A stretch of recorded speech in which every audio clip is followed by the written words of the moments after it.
शारदा आचार्य होती शारदा आचार्य और भाई दुई भाई होती मूलचर एमाने विभिन्न मंदिर बसा उठा कर मंदिर गुड़ाक चोरी करते जगतसिंहपुर जिलार विभिन्न अंचल मंदिर गुड़ाक से चोरी करते दुई भाई से बरदा और अन्नदा दुई जन धरा पड़ी बालीपाटना थाना भुवनेश्वर आमर धरा शारदा आचार्य से धरी जगतसिंहपुर पुलिस ये केस है तदंत है गाँव चढ़ई गाँव शिव मंदिर चोरी होता ठाकुराणी मंदिर चोरी होता तेणु से तदंत गोटे भाई धरा पड़ा आमटी से तार घरे सब सामग्री मान विभिन्न मंदिर सामग्री चोरी कर पोति से स्वीकार कला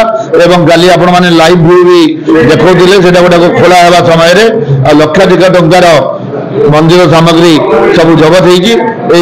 केस गुड़ाक सब 10टा केस बर्तमान संपृक्ति थी बाहरी से जो दुई भाई अन्नदा और बरदा से दुई जन को भी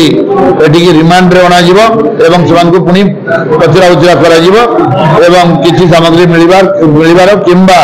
अन्य कई संपृक्ति थी जनागले से रिकवरी कर व्यक्ति को गिरफ्त कर